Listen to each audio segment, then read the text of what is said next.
Hello everyone. It gives me great pleasure to welcome you to Collect 2021, the International Art Fair for Contemporary Craft and Design. In this online world, it is great to be broadcasting live from our beautiful Crafts Council gallery, which sadly isn't open yet, but we hope so soon, and to be surrounded by some beautiful pieces of work. Launched in 2004 by the Crafts Council, Collect is the leading art fair for raising the profile of contemporary craft and has been instrumental in developing and growing the market for collecting. Maintaining the open-hearted nature of the fair, and at a time when we can't come together in its home at Somerset House in London, it gives me great pleasure to welcome you to the online version of Collect for 2021. This year we have 32 carefully selected international galleries representing almost 400 artists spanning some 35 nations.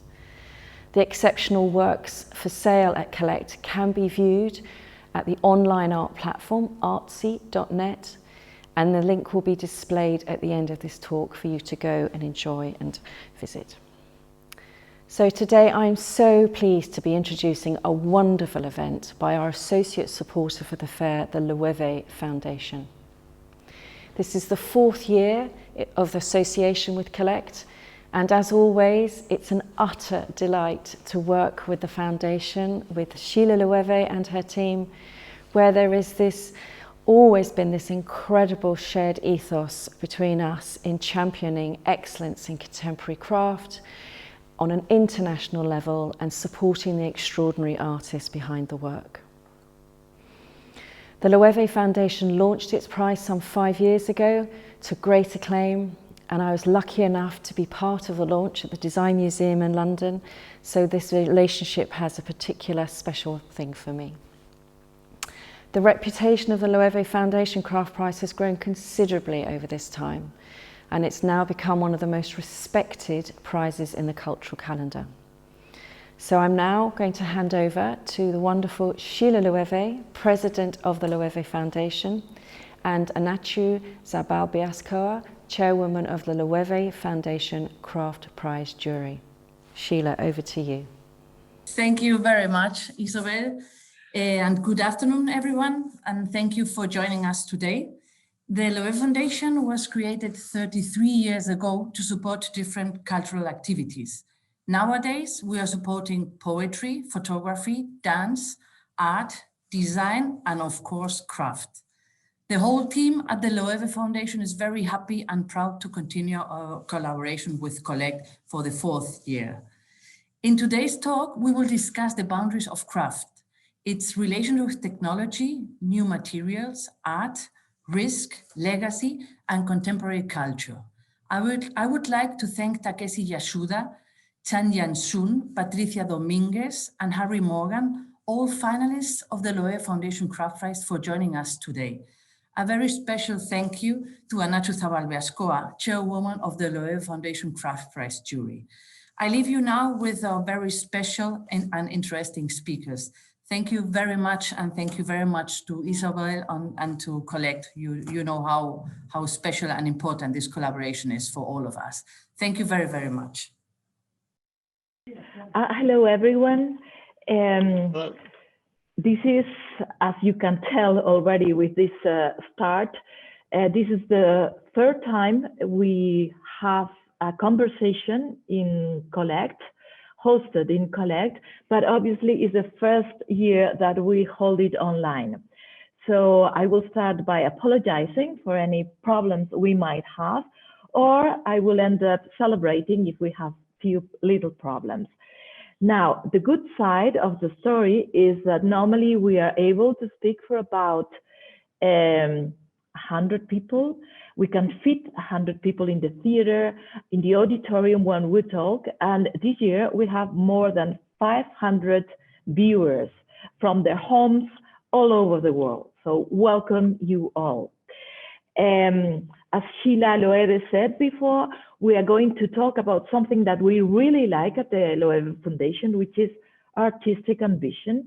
And we feel that artistic ambition, among other things, because we're always trying to describe it, has to do with risk, or maybe not. We will discuss it with 4 of the craft makers who have already a relationship with the Loewe Foundation. I would like to say hello to Takeshi Yasuda from Japan.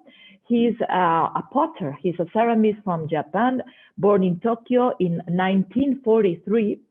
He moved very early to England. He settled in England since the 70s, 73. And he represents 2 trips, 2 voyage, from east to west and back to east, because he started teaching a pottery workshop in Jinsen in China, and he opened his own studio in China. And he also represents another type of trip, an evolution, and perhaps a revolution inside his own work, going from ash, glass, stoneware, to creamware, to celadon glazed porcelain, which is basically what he is working on these days. In September of 2014, Takeshi Yasuda was awarded an honorary degree from Bath University. Together with Takeshi Yasuda, we will have a jeweler, Patricia Dominguez. She is from Portugal. She is one of our very young artists. She was born in Lisbon in 1986, and she also holds her own interior and outside trip. She studied in Lisbon. She came to Spain, to the Escola Massana in Barcelona to study.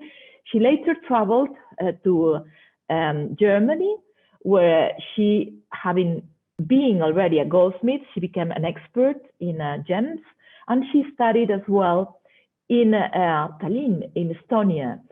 She is still studying in Belgium these days, where she's doing her PhD. And to summarize her work as a jeweler, I would say she goes, again, another trip from the stone to a landscape. She builds landscapes in her own pieces of jewelry. Now again, moving to another part of the world, we also will have in this conversation Chang Young-sun from Korea. She's a textile artist and also someone that very closely connects the craft world with the art world. Her textile work is, on the one hand, very tactile. It is made out of very simple things like abaca fiber, and yet it can also contain gold. So there is a lot of contrast in her work, and it is basically and usually shown as art pieces. I would describe her work as perhaps the most subtle of art. And again, as an artist, she has traveled the world. Her work has been shown in the Art Institute of Chicago, in Pittsburgh, and even in Honolulu. She is a national treasure in Korea. She was named Artist of the Year in 2008. Finally, we will have the youngest artist who was a finalist in our 3rd edition of the prize. His work was shown in Tokyo. Harry Morgan, he's from Scotland. I don't really think he is an emerging artist, as he describes himself. I think he's really an artist. His work is already in the collections, permanent collections of the Victoria and Albert Museum or the National Museum in Northern Ireland, as well as the European Museum of Modern Glass. He's a glass artist, and his work basically deals with the contrast of between, the interaction in between the transparent and the opaque, the strong and the weak, and so on. We will be talking to Harry about this contrast. Before we start a conversation and before you get to know what they think, we believe that it is always a great idea to get to know what they do.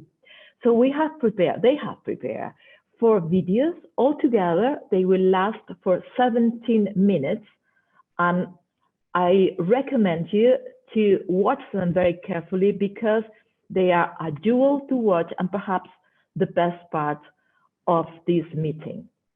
We'll be together after these 17 minutes. Thank you for being there.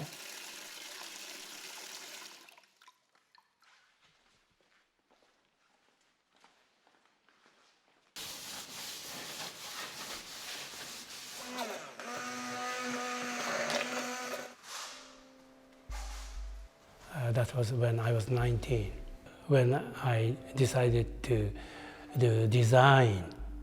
In fact, the designing process is drawing. So I wasn't really using hand to create, but draw. Preparing to go art college, in fact, I come across this pottery village called Mashiko. I saw potter first time. This is part of design, but in fact, you actually make it. I thought probably that suited me better. And eventually, I took apprenticeship instead of going to art college. Ceramics is a part of sort of art form called crafts.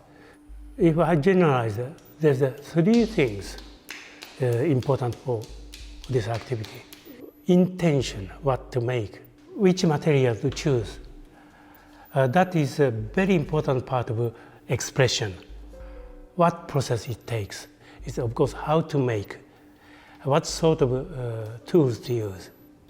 Those 3 is important part to support our work. Those skills are developed by centuries of experience of potters. If you don't pay much attention which material to use, which technique to use, despite your intention, you end up with very similar to what you know already. Because you use same material, you use same process. If you change process, in fact, there's a good chance something new happens. This is not everything about creativity, but creativity needs that kind of thinking. That's why I make things unconventional way. Makes you lose control. Sometimes new expression comes. I came to Jintian 2004. Chinbai glaze was the original glaze for nearly 300 years. From very beginning, I used Chinbai as my glaze. Because I already had nearly 40 years of experience in stoneware beforehand, I thought I can educate myself porcelain by myself. At that point, I had already developed many quite unique techniques in stoneware, unconventional, but very expressive technique. With porcelain, none of those techniques I developed worked. My search is, maybe there's other expression still left in material itself. Softness, fluidity, I put lots of emphasis on it. Or maybe I could say eroticism. Those small cups are special for me. What we do, so-called craft, is the art form close to our everyday life, intimate art form. It's becoming very sort of virtual society. It's all in a screen or in the head. We have to fulfill this desire, natural desire of touching, which is to know the world, really. I regard this art form not just visual, but tactile. That means to be enjoy, not only as a tool for drink. In fact, we enjoy touching of it.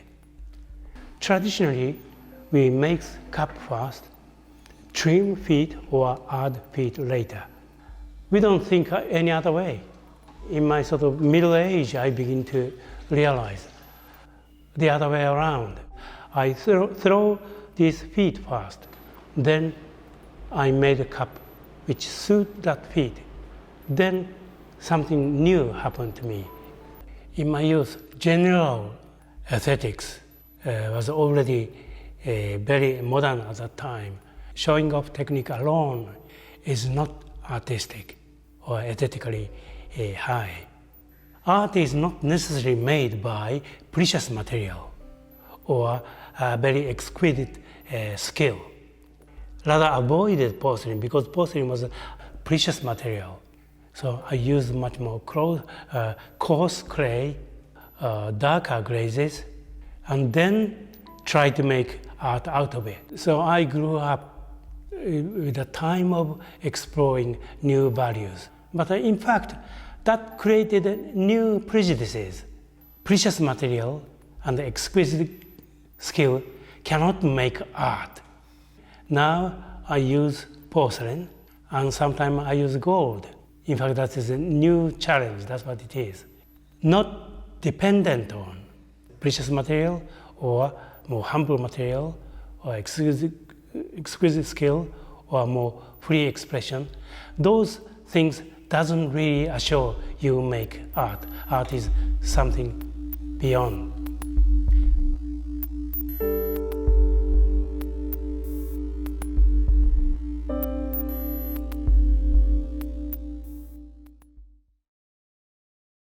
Hi everyone, my name is Patricia Domingos. I am a jewelry artist and I live and work in Idar-Oberstein in Germany.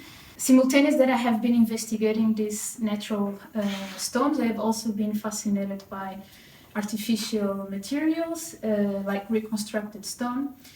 And I think my work involves the idea of observing the natural world and somehow recreate this world into a man-made material world. I've been very much interested in this idea of creating a fracture in the material, but also that fracture is the possibility to reconstruct the object in itself. Especially in the last years, I have been exploring the idea that the landscape itself can also be fragmented by knowing of what it is made of, by identifying every element that's present in the landscape, and how when we got to know the different materials that are present in the landscape, how we relate to them. So like I told you, I've been exploring different forms of creating fractures in the material. What I have here is a block of reconstructed stone. And I often work with a chisel and a hammer. So depending on the kind of effect or on the kind of fracture that I'm about to create in the material, I might gonna work here or even on the floor or even sometimes here.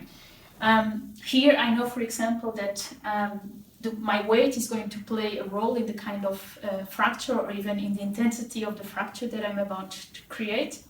So once I have everything settled, I will just start breaking.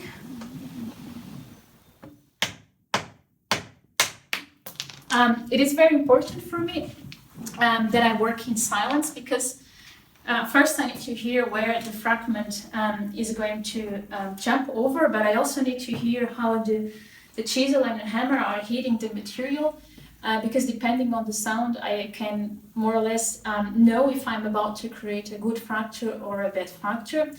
So a bad fracture would mean that the material would break in several fragments, and a good fracture would mean that the material would break in one clean fracture.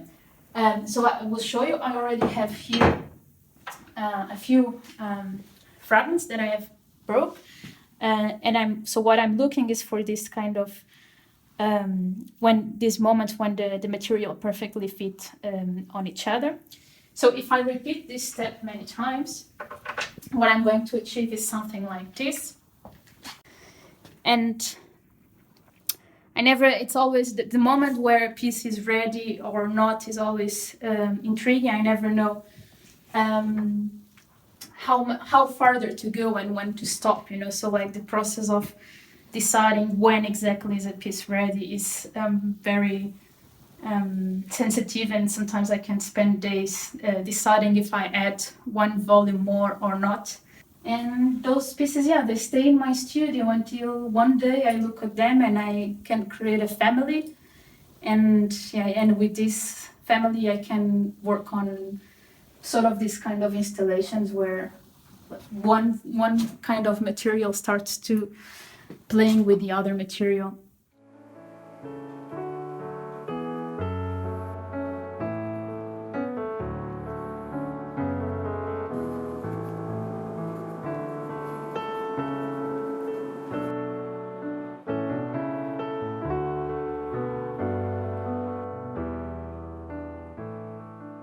(50) 년간 작업을 하고 있습니다. 지금 생각하니까 인생에 많은 시간을 작업을 하면서 보냈던 것 같습니다.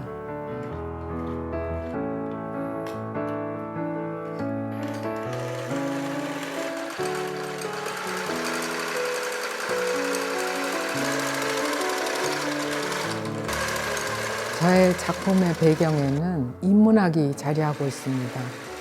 30대 초반부터 고전, 역사, 전통 문화에 대한 공부를 시작해서 지금에 이르고 있습니다. 매 순간 그 공부한 내용들을 작품으로 시각화하고 있는 거죠.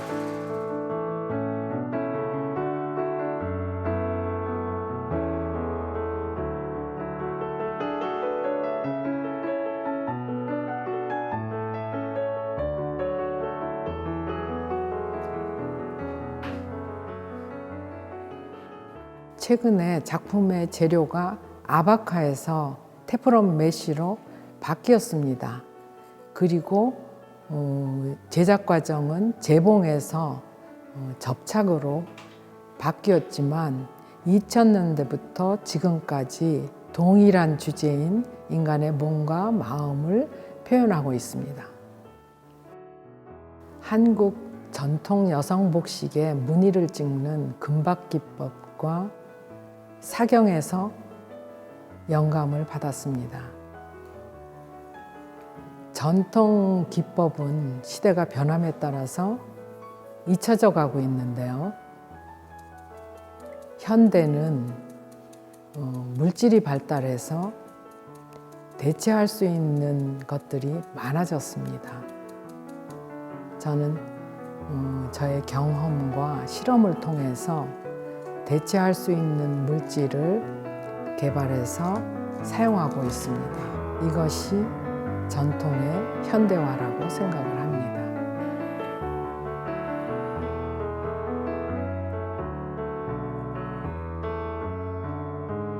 테프론 메쉬는 유리 섬유로 짜고 그 위에 테프론 코팅을 한 내구성과 투과성이 좋은 산업용 직물입니다. 저는 이 산업용 직물인 테프론 메쉬 위에 두 가지 기법으로 금박을 합니다. 하나는 메쉬 위에 금박을 붙여서 선적인 표현을 하는 것이고, 또 하나는 그 메쉬 위에 400도짜리 다리미로 시트를 붙여서 그 위에 금박을 붙이는 면적인 표현입니다. 이렇게 해서 만들어진 여러 장의 테프론 메쉬를 쌓아 올려서 입체물을 만듭니다.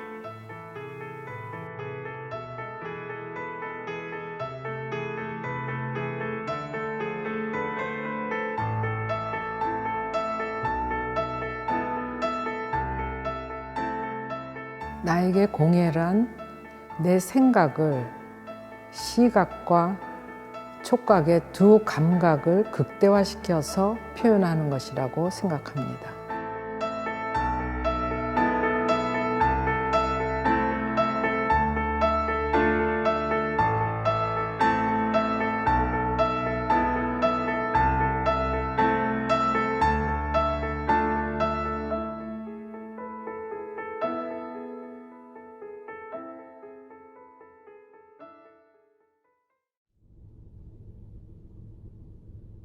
Hi, I'm Harry Morgan, an artist and maker currently based in Cheshire, just south of Manchester. I was a finalist in the Loewe Craft Prize 2019. For the past several years, I've been developing a sculptural series that combines commonplace materials: glass, concrete and pewter. I'm interested in the idea of dualism and the interaction of opposites, the relationships between the robust and vulnerable, transparent and opaque. Combining two materials in one object highlights their qualities through contrast. The sculptures have controlled angular forms, but the overall composition is determined by the unpredictable interplay between the materials. The use of glass in my work was inspired by the ancient glassblowing technique Marini, where glass threads are individually pulled by hand from a furnace and then used to create patterns or motifs within miniature tiles. As a student studying glass at Edinburgh College of Art, I was drawn to the optical qualities of the glass threads, and the fact that there was something I was able to make with my limited glassblowing skills. Individually, the glass threads are fragile and brittle, but collectively they are strong, and they have the capacity to support a large amount of weight. Following my graduation in 2014, I worked as a casting technician for a concrete fabricator in Edinburgh, where my main role was the research and development of concrete mixes and finishes for designers. I'm fascinated by the use of concrete as a craft material for both its rich surface potential and its cultural connotations. It's a controversial material and evokes strong responses, predominantly in the field of architecture.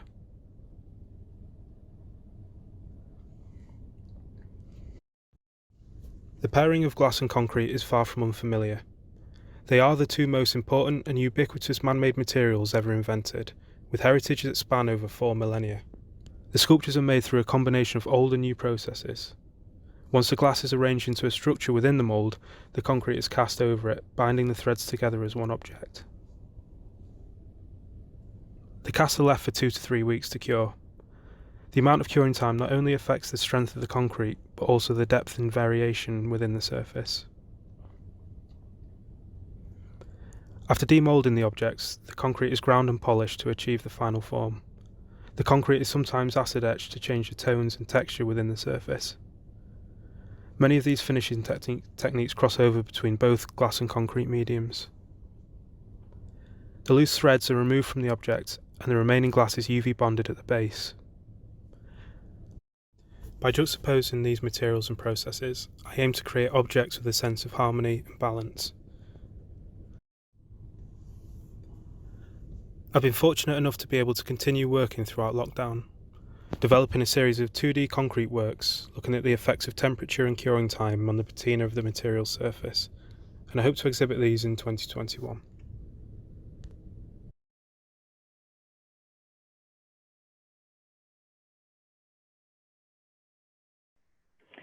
Hello, everyone. Welcome back. The first thing I need to say is that during these wonderful videos, we went from 500, the people who had booked, to 787. So welcome you all. I would like to say hello also to Takeshi, to Patricia, to Harry and to Chang. And I wonder if you are ready to start a conversation, the collect conversation. I suppose you are, otherwise, yes, you are already coming in.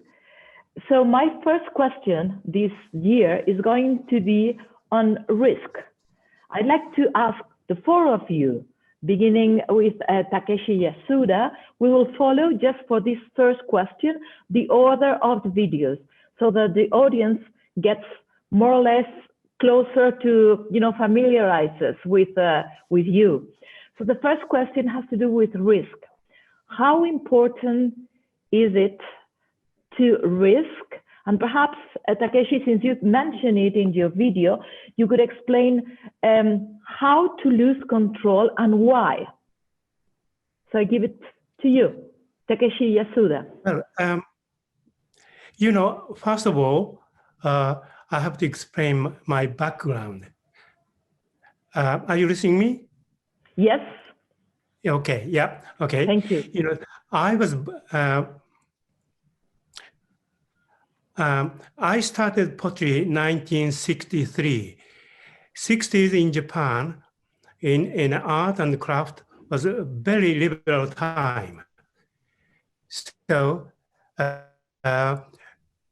I was one of those children of creativity and personal expression and all that. So however strange it may sound, I'm a part of those. So I have this preoccupation to be unique and creative. But I must say, over the years, I begin to realize creativity comes in all sorts of manners. And I probably, what I am preoccupied is nothing to do with the boundary of crafts or art or whatever. In fact, I'm preoccupied with my own preconception, limitation, and I'm trying to break that one. And so with your own boundaries, Takeshi. Yeah, it is indeed. Which is very strange because I thought I was the most liberal children of product of a time. So I thought I'm a totally free mind. But as you get older, you begin to realize I have a full of preoccupation, presumptions, and limitations. I didn't realize I introduced myself. In fact, I have myself introduced framework limitation by myself. That is no problem. But in fact, that wasn't all limitations or framework I had. I didn't realize lots of things, and discovering that and breaking that was such a fun. I'm still playing that game. Okay, thank you so much, Takeshi. So the risk was to go beyond yourself, breaking the boundaries. I would like to hear from Patricia Dominguez and her idea of risk and how important it is to lose control when thinking and when designing. Patricia, are you in? Can you hear me well? Yes. Hi, everyone. Thank you. Yeah, so the idea of losing control and of risk, it's of course extremely important in my work because I think while I'm exploring these different notions of fragilities in the materials and while I'm provoking these fractures, I think what I do is somehow to lose part of my control. So I'm questioning my authorship, but I think while I'm doing this, what I'm doing in fact is to almost co-create with the materials. So it's like we are performing on something together. So I think while I lose part of my voice in the process of making, I think I'm able to integrate part of the material's voice. So I think with this way of relating to materials, what I'm in fact question is about what is it craft? Is it craft about a domain over the material world, or is craft more about the way we come to discover things and the way they come into our encounter? So I think I would even say that risk has been my methodology, has been the vehicle that has formed me as a maker. So I like to think that I have really been accepting what it means to work with risk. And for instance, if in the past I would do experiments with plaster because it was a cheaper material, I soon come to realize that this wasn't possible for me because the kind of work that I was doing is the kind of work that happens in one moment and I cannot repeat it. And from the moment that I start to work with another material, I will achieve a different response. So to work with risk also means this, that from the very beginning, I have to be surrounded by a landscape of materials that are going to be, in fact, the final materials. Mm-hmm. Yeah. Thank you, Patricia. Very interesting, this co-creation, that you build something and the material also builds you. Thank you so much. I would like to ask this same question now in Korea. I would like to contact with Korea and ask Chang Young-sun this question about risk. How important is risk in your work, and how important is it to lose control? Hello, Chang, are you there? Yes, it is painful to lose control while designing. However, it is also an opportunity to find alternatives to solving problems. I also lost control greatly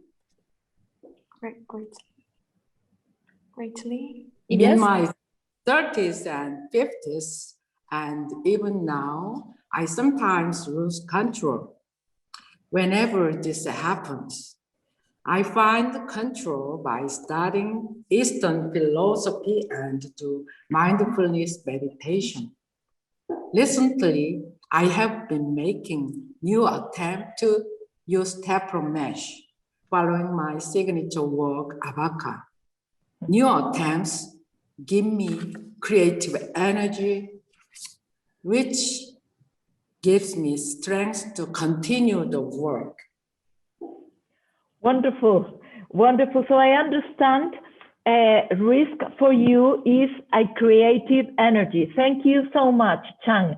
I would like to hear finally this same question asked to Harry Morgan in Scotland. Harry, are you there with us?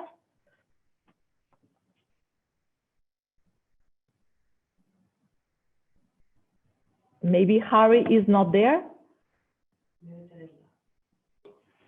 Maybe he's got his, yeah, there. We can hear you now. There you go. Harry, hello. Yeah, risk is it's quite a big part of my practice, because a big part of the process that I do is uncontrolled. So I like to let the materials, I kind of let the materials do their own thing, and I allow for accidents, and they're kind of a big part of the process. I create a framework that accidents are allowed to happen, and how the materials react is a big part of the final sculpture. So I and also as a student, you kind of you're encouraged to take risks, because you don't have the skills to make vessels or things that you don't have the skill set, so you're encouraged to take risks. And that is a very important matter. Are you allowed, are you supposed to take risk before you know, or it's better to know in order to be able to take risks? Well, I think as a student, you don't really have much choice, because if you don't have the skill set, everything is a risk. You don't have control over the material. You have to take risks, and if you don't have the skill set, then everything you do is taking a risk. So. It is quite interesting when talking about breaking the boundaries between craft and art, that Harry Morgan, our youngest craft maker, has already broken the boundaries not only between craft and art, but between craft and architecture, by working with concrete, as you were saying in your video, in your presentation. So another question I would like to ask to Patricia, for example, has to do with materials.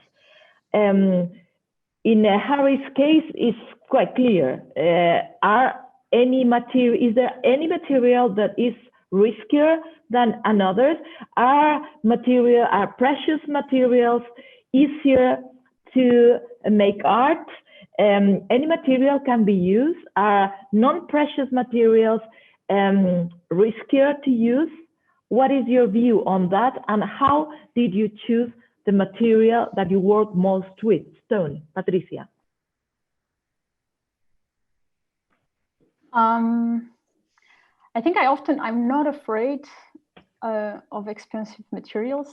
So even though if I'm working in my studio with a very expensive gemstone, I think I have exactly the same respect for that gemstone that I have for a block of artificial material.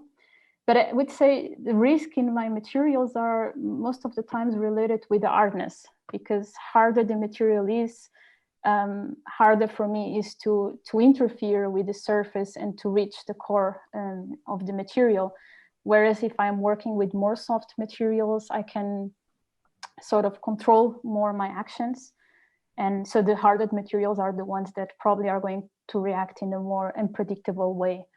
Yeah, so in this case, my position as an artist is to be more on an observative state to see how the material reacts. Mm-hmm. Thank you, Patricia. Takeshi Yasuda, regarding materials, has your relationship with materials changed over the years, and how? Yes, indeed, changed very much. You know, being Japanese, I'm probably naturally, I was brought up in a society and a community of liberalism of materials. So that kind of things are well established centuries before in Japan. So I thought I was very liberal on those materials. But then it took me a long time to realize, in fact, I had a reverse prejudices. Prejudice against precious materials. Prejudice against precious materials. So it's a challenge for me now is to use so-called precious material and try to create art way. Yes. That is, for me, that is a new challenge. Maybe not for other people. Yes, so you have changed completely your approach over the years. Exactly, yeah. So maybe the biggest challenge is to keep changing your point of view. It is really, just realizing my unintentional boundaries I built up in myself. That's a new discovery. And that was a very exciting discovery too. Thank you, Takeshi. Harry, I would like to hear from you. What do you think creativity depends on in craft? Since your approach is so special, since you mix so different materials, and before you were talking about the thread, the glass thread being so weak alone and being so strong when it is together, and also, the mixture you do between glass and concrete. So what does creativity depend on in craft? In the approach, in the material, in an idea? Yeah, I kind of agree with Takeshi. It's I think it's a little bit easier for me to do something new in concrete because it's not something that is often seen as a craftsman in a craft context. It's more used in a construction on a large scale.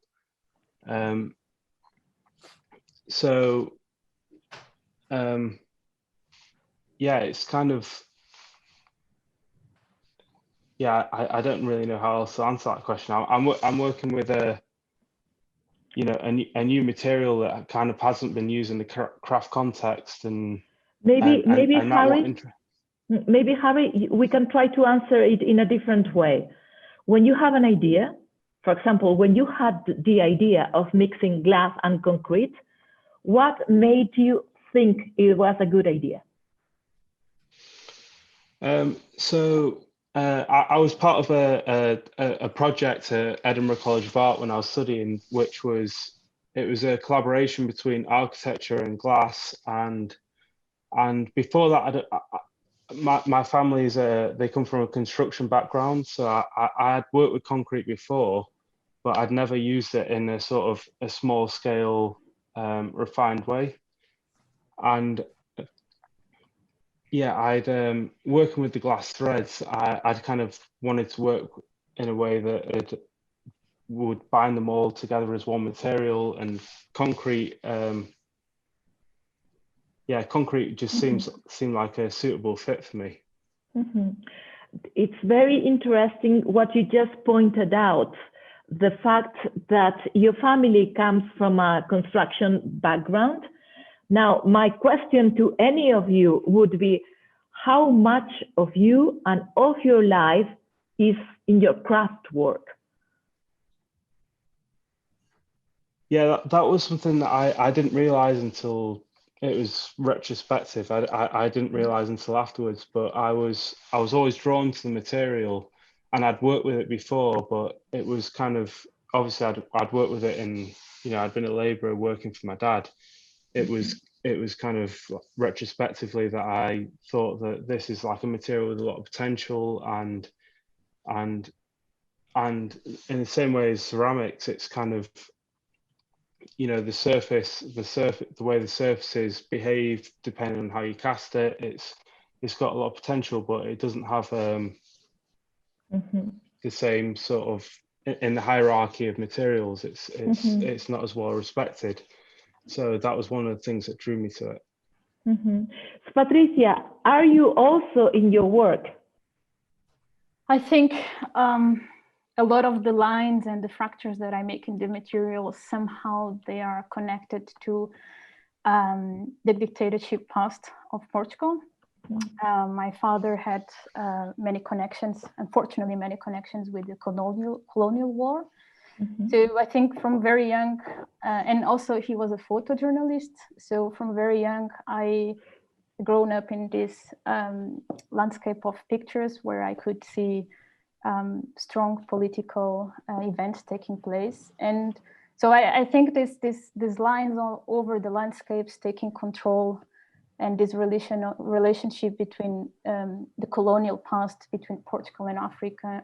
So this tension of the lines and the fractures, I think certainly, I wasn't completely aware of that in the beginning, but especially in the last years, I've come to realize that for me, the lines that I'm making in the materials are also connected with those lines.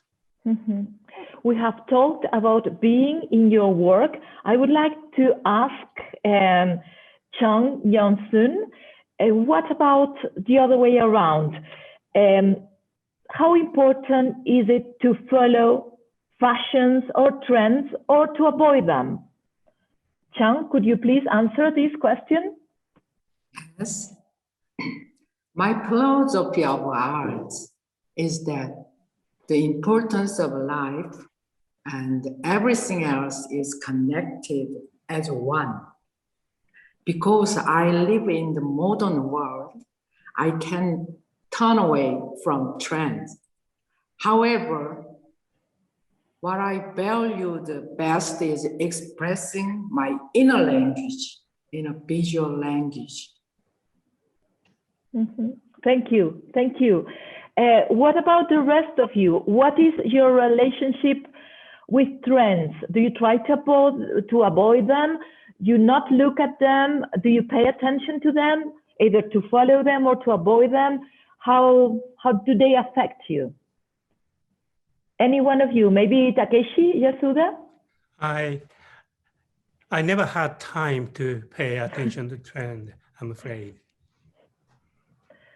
So that's it. What about Harry? I think with glass, it was never an option for me to pay attention to trends because I didn't have the skill set.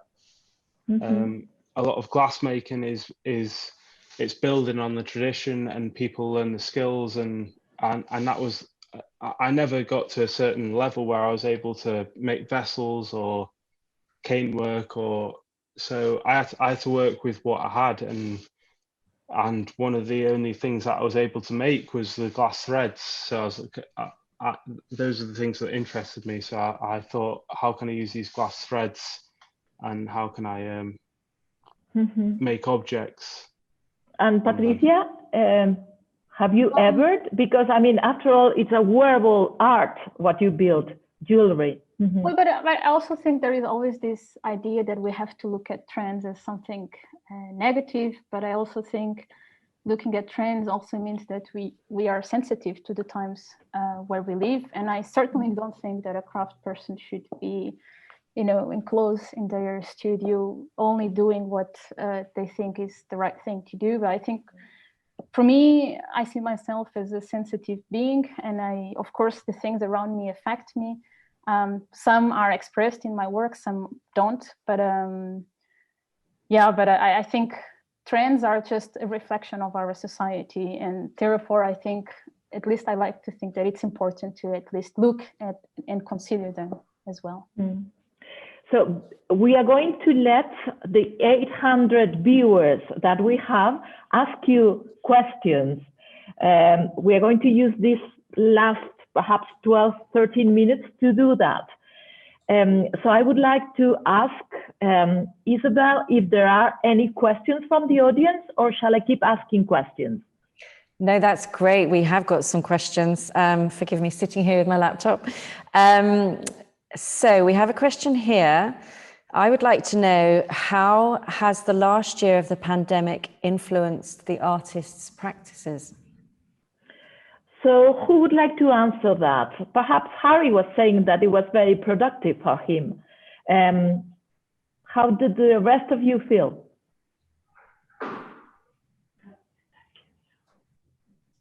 I spent the first 6 months of lockdown without a studio, so I was working from home, and I felt like I spent a lot more time drawing, and it was good. It was good to take stock of what was going on and work in my sketchbook, and it was a good reminder of things that I was able to do just in the sketchbook, and I came up with lots of ideas. So for me, that was a big change for me because I didn't have a studio. Mm-hmm. Takeshi, what did you do during the pandemic? Well, indeed, I happened to went to England at the beginning, and I had the intention to go back to China to work, but I was trapped there, and then last October things became a bit easier, so I came to Japan, and in order to go China from there, but still I cannot go. I'm trapped in Japan, but in fact I am in Mexico. My background here, this is the studio of my old friend. I left Mexico when I was 29, and I haven't been back ever since. And now I'm here. So you have gone back through the pandemic. Yeah, unfortunately, half of my friends are all gone already. I'm a very old man. But I'm having wonderful sentimental journey here.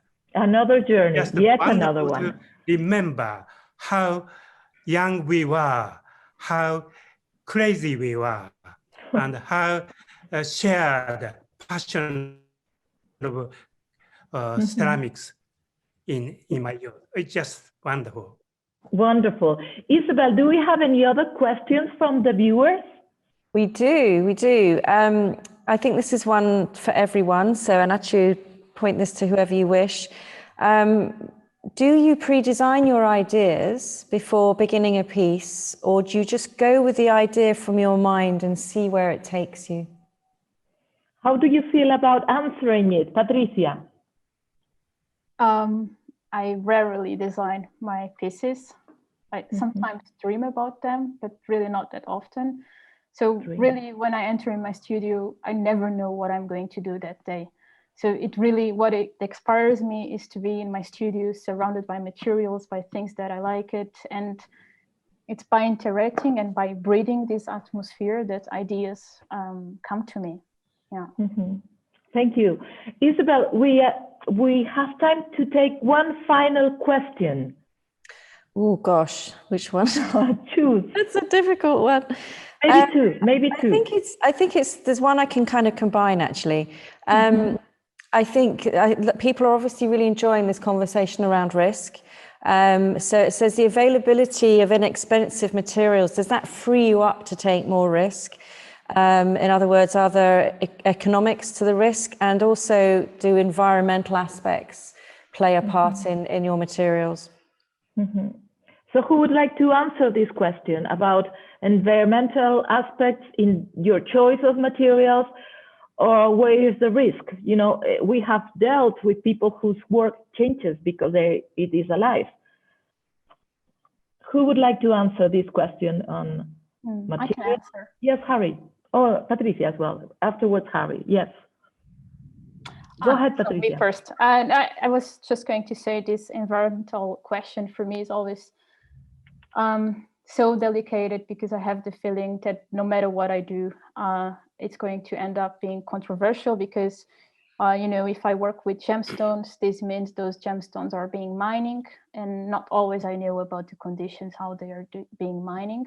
But if I work with composite materials, that means that I'm bringing sort of plastics to the world, even though some are less aggressive than others. But yeah, but there is always a consequence to the environment, and yeah, for me it's always tricky to deal with these questions and to be sensitive towards.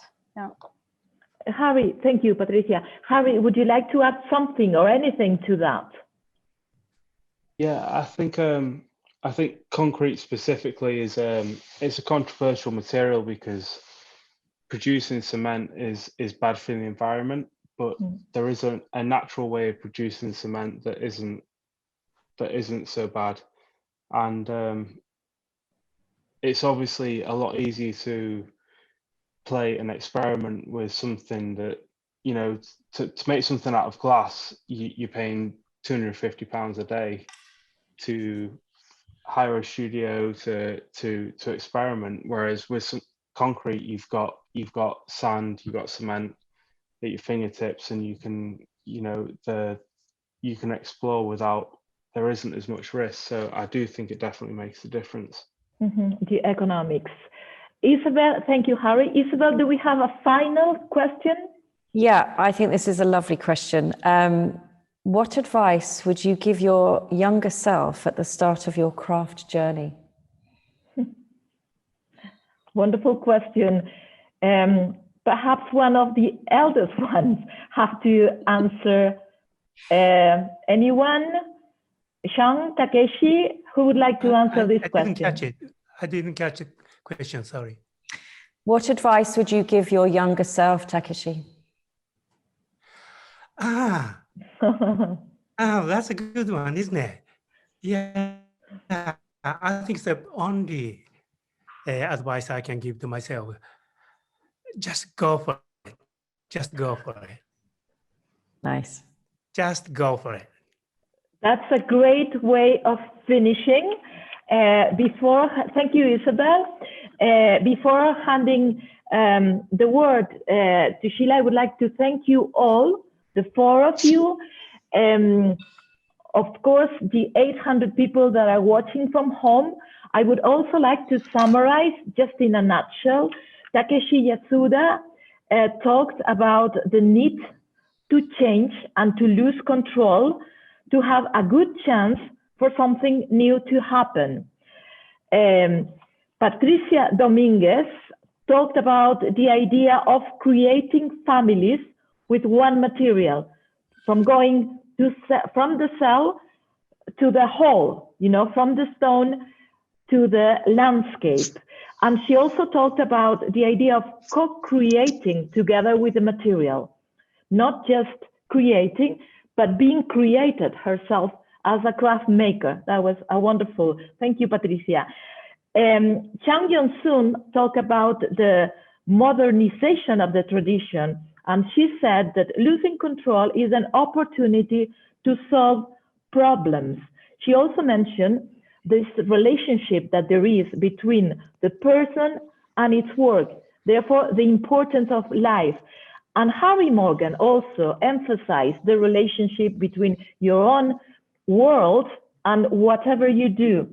And being such a young craft maker, he is exploring everything he can. That is why he likes the interplay of the materials and explores the dualism and the contrast between opaque and translucent, between strong and vulnerable. I would like to thank the four of you, Isabel and Sheila. I hope we can see each other next year in Collect, but if not, we may have to do this way in order to have 800 people with us. Thank you so much. Thank you. No, thank you so much. Sheila, did you want to say something, or would you be happy for me to finish? Yes, very shortly. I just want to say thank you to our incredible speakers and to Anachu. Thank you to Collect. And I just want to tell, just in case we have a craft artist watching us, that we are going to show the 4th edition of the Loewe Foundation Craft Prize in May in the Musée des Arts Décoratifs in Paris. And even more, or not more, but as important, that we're going to open the submissions for the 5th edition, and we will open them in June. And if there are craft artists interested, to remind that the web is craftprize.loewe.com. So thank you very, very much. That's fabulous. Thank you. And just thank you to everyone. It's just been, I've really enjoyed this. It's been really interesting. And thank you to everyone who took part. And obviously, thank you to Loewe Foundation. This is being recorded and it will go up on our website shortly, probably not till the beginning of next week. And then so that we can do all the proper transcriptions for everybody. But we just so hope you've enjoyed this. And so thank you so much for attending, and thank you all. Goodbye.